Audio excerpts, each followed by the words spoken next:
आप देख रहे हैं एक्सप्रेस न्यूज टुडे, सच्ची खबर सब पे नजर।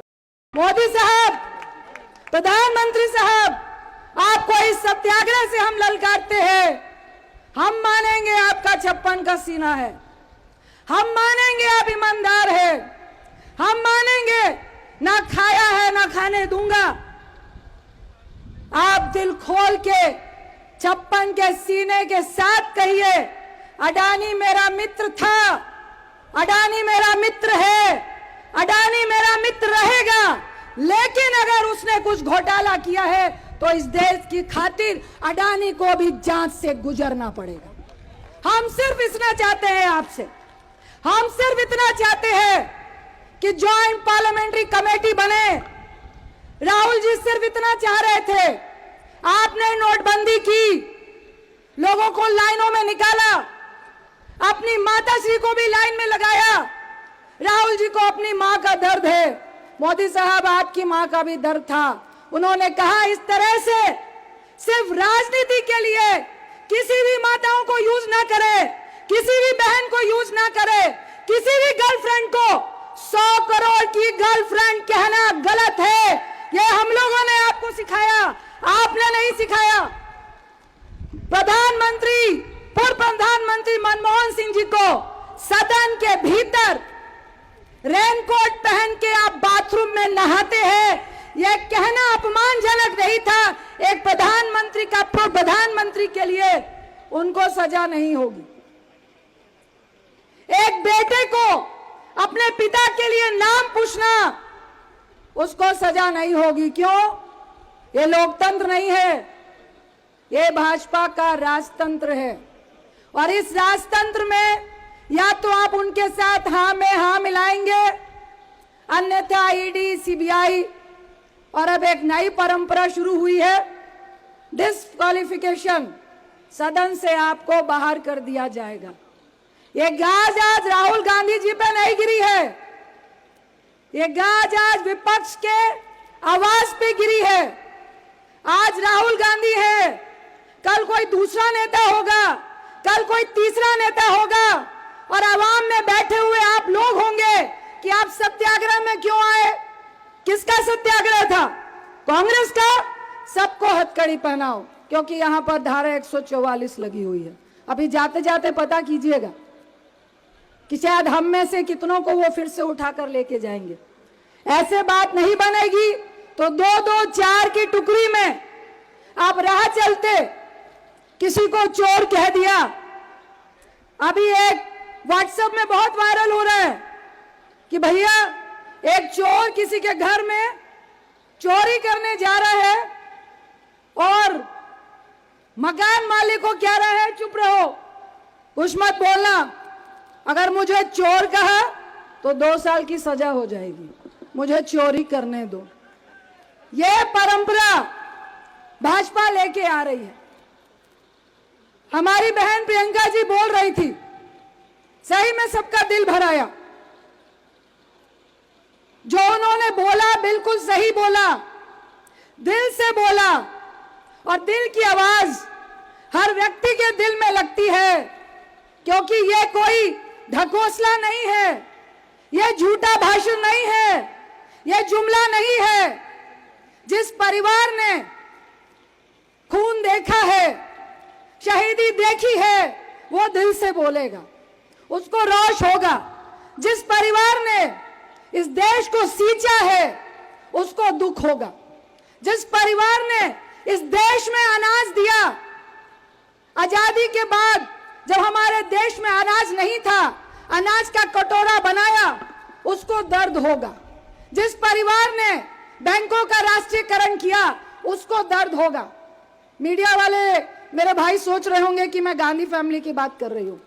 नहीं भाई, मैं गांधी फैमिली की बात नहीं कर रही हूं, क्योंकि गांधी फैमिली में सिर्फ मैडम सोनिया गांधी जी नहीं है, प्रियंका गांधी जी नहीं है, राहुल गांधी जी नहीं है।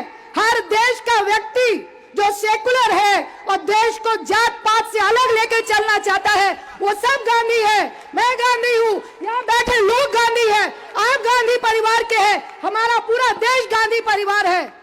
ये राजतंत्र नहीं है, और ये हमें आप ठोक के बताना पड़ेगा कि जिस परिवार की बात कर रहे हैं वहां अकेले प्रियंका गांधी नहीं खड़ी है।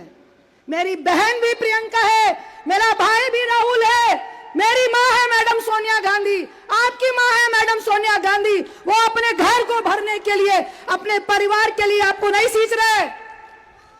इस देश में लोकतंत्र जिंदा रहे, अपने देश के व्यापार को बढ़ाने के लिए राजीव गांधी जी ने शहीदी नहीं दी, इंदिरा जी ने शहीदी नहीं दी। इस देश को सींचने के लिए उस परिवार ने इस देश को परिवार बनाया और पूरा परिवार गांधी परिवार है। ये आप सुन लो, आज के बाद जब भी आप गांधी परिवार की बात करो तो ये जवाब भाजपा को नहीं देना है, ये आपको देना है कि मैं भी गांधी परिवार हूं, तुम भी गांधी परिवार हो। यहाँ पे देश का हर शख्स बैठा हुआ गांधी परिवार है, क्योंकि गांधी परिवार एक आइडियोलॉजी है, जुमला नहीं है, भाषण नहीं है, दो व्यक्तियों की पार्टी और जागीर नहीं है। ये देश जिसको मन आया उसको इस देश की जायदाद को लुटाने का नाम गांधी नहीं है, गांधी परिवार नहीं है। ये बात अब आपको समझानी पड़ेगी। आज हम यहां सत्याग्रह कर रहे हैं, हमारा आग्रह है, जो राहुल जी ने बोला डरो मत, उनकी बात का जवाब दो, उनकी बात का जवाब उनकी बात से नहीं। जब वो कहते हैं, राहुल गांधी ने यूके में क्या बोला, आप बोलिए आपने 2 करोड़ नौकरियों के लिए क्या बोला, राहुल गांधी ने सदन में क्या बोला, आप बोलिए आपने महिलाओं के गैस सिलेंडर के लिए क्या किया। जब तक आप ठोक ठोक के उन्हीं के वादों की याद नहीं दिलाओगे तब तक वो आपके साथ खेलना बंद नहीं करेंगे। आज ये बहुत जरूरी है कि आप उनके झांसे में पड़ रहे हैं, आप उनकी बातों में पड़ रहे हैं, उनकी बातों को दरकिनार कीजिए, थूक फेंकिए ऐसी बातों पे, ऐसे जुमलों पे, और कहिए जो वादे किए हैं उनको लेकर आइए, हम भी आज से भाजपा को मानेंगे। आज इसकी जरूरत है, चाहे नोटबंदी हो, जीएसटी हो, किसान के काले कानून हो, और आज अडानी घोटाला हो। क्या हमारे पास मुद्दे नहीं है? क्या हमारे पास बोलने के लिए कुछ नहीं है? क्यों हम मूक दर्शक बने हैं? बुरा लगेगा, हम लोग को ही बुरा लगता है, गुस्सा आता है। अकेला प्रियंका जी नहीं लड़ पाएंगी, अकेले मैं नहीं लड़ पाऊंगी, अकेले राहुल जी नहीं लड़ पाएंगे, अकेले कांग्रेस नहीं लड़ पाएगी, जब तक आवाम का साथ नहीं मिलेगा। और वो पार्टी के लिए नहीं है, आपके लिए है, आपके रोजगार के लिए, महंगाई के लिए है, महिलाओं के गैस सिलेंडर के लिए है, महिलाओं के सम्मान के लिए है, एक विपक्ष के नेता के सम्मान के लिए है। आज जिस तरह से डिस्क्वालिफिकेशन हुआ वो राहुल गांधी का सम्मान और असम्मान की बात नहीं है, एक सांसद के सम्मान की बात है, सदन के सम्मान की बात है। लोकतंत्र की सबसे बड़ी पंचायत में राजतंत्र बनाने का अपमान की बात है। उस अपमान का बदला लेना है तो राहुल गांधी के डिस्क्वालिफिकेशन का बदला आपको लेना पड़ेगा।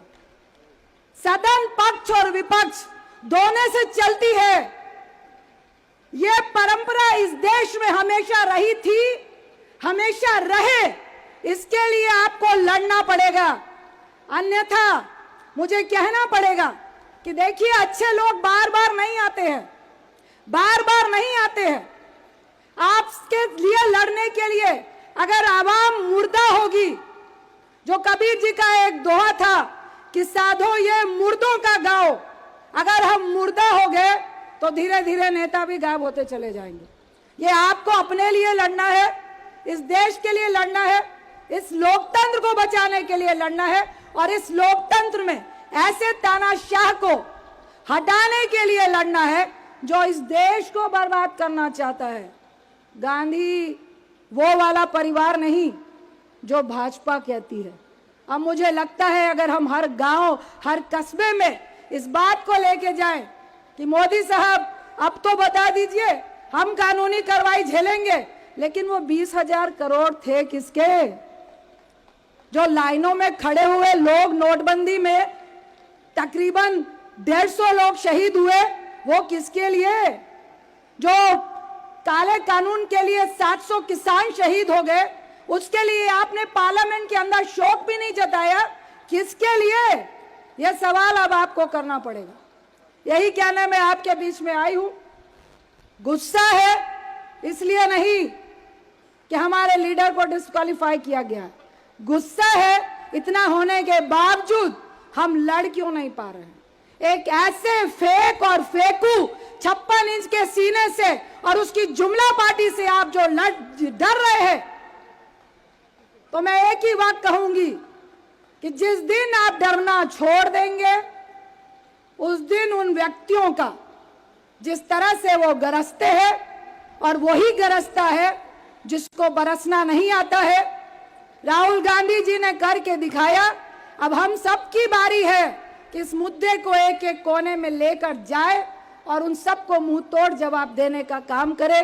इतना ही कहकर आप सबका तहे दिल से धन्यवाद करते हुए, ये सत्याग्रह शुरुआत है। हम सब आपसे आग्रह करते हैं, अपने लीडरान से आग्रह करते हैं कि हम सब की ड्यूटी है कि इस लोकतंत्र को बचाने के लिए राहुल जी ने जो एक शुरुआत की है लड़ाई की, कि ना डरा हूं ना डरूंगा, अब देखना है कि हम कितने बिना भय के उनके साथ चलने को तैयार हैं। आप सबका बहुत बहुत धन्यवाद।